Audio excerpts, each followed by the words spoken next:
Most respected Sumedha Theruji, and my dear friends, there is only one lady in whole hall who cannot understand Hindi. That's why I am spiritual, and this is how spirituality should work to take care of each individual.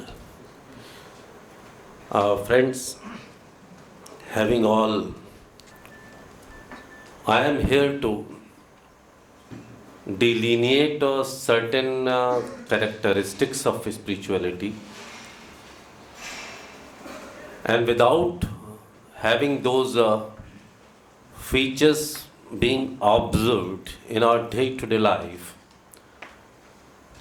we cannot say that we have become spiritual. And without becoming spiritual, the discussions about ethics or management will be misplaced.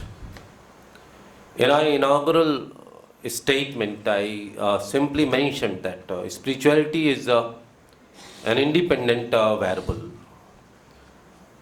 from which ethics, management, and so many other dimensions of society emerge. If we are spiritual, then we are bound to be ethical, we are bound to be religious, we are bound to be good managers. If we aren't spiritual, on the surface basis we can say that we are ethical, but we won't be ethical. We can be managers for the name's sake, but we won't be good managers. Whom should we call a spiritual person, and where does the spirituality come from? Dear friends, when we try to delineate the features, salient features of spirituality, spirituality to me is converging towards your soul. Converging towards your spirit. And the characteristics of a soul or spirit, if we could understand properly, we should try to follow, adhere to those characteristics in our day-to-day life. So I have tried to experience those basics of spirit, and having observed in my day-to-day teaching, research and administration, and having all conviction, I am here to share with all of you. You know, the existence of soul has been realized by all religions of the world. And there are only two religions in the world. One of our own origin and another of Western origin. And the division of religion cannot be made on the basis of existence of soul, but one faith in the soul that religions of Indian or Eastern origin, maybe Hindu of Sanatani Parampara, or Sikh or Buddha or Jain or any other religion, they believe in connectivity of pre-births and rebirths. And the religions of the Western origin, say Islam and Christianity, they don't believe in connectivity of pre-births and reincarnation or rebirths. That's the basic difference. On the basis of this difference, we can have, two groups of religion. As we belong to a Sanatani Parampara or Hindu Parampara, or religion of the Eastern origin, we have got full faith, not only faith based upon simple studies, but faith based upon all logic and scientific reasoning.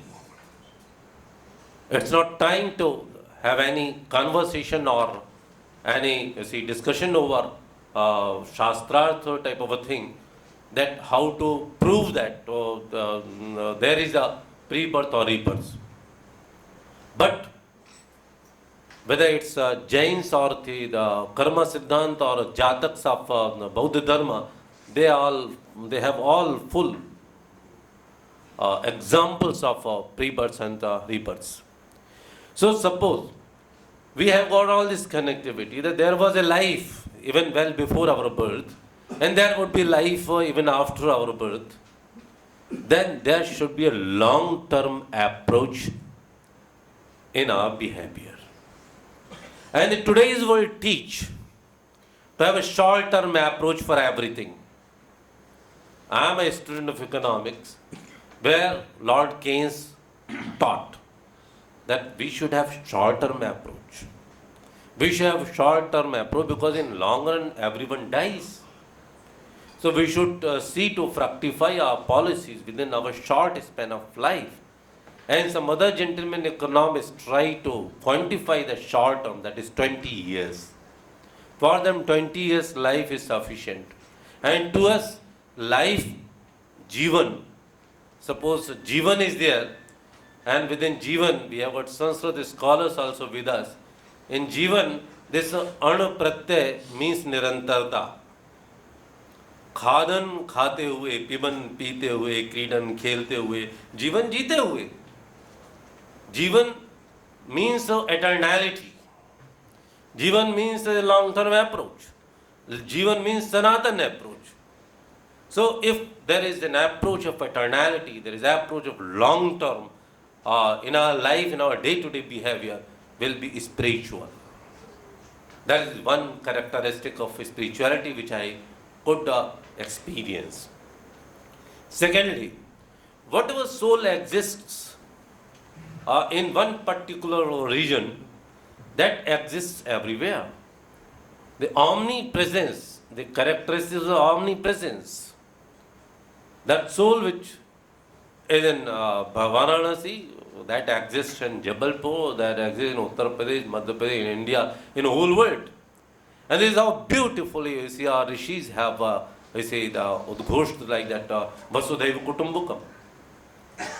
I am Nija Paru Vekti Ganana Laguchet Sam, Udara Charita Nam to Vasudhaiva Kutumbakam. The whole earth is just like our family. So that is the omnipresence of soul. So all these regional dimensions, all the geographical classifications, they just wither away in one go if we have got a spiritual approach. Otherwise, is sitting at the top. Suppose we make decisions on the basis of regional classification, regional characteristics, then will be a spiritual, not spiritual. Spirituality demands that all boundaries of the world, nations, or the boundaries of states within a country should wither away. And there should be a feeling of oneness so far as nation or a globe, earth, planet, vis-a-vis planets of the whole universe, Brahmanda. Then only we can say, Yat Pinde Tat Brahmande. Whatever exists in our Pinda, that exists in the whole universe as well. That comes only, and it's a matter of realization, my dear friends.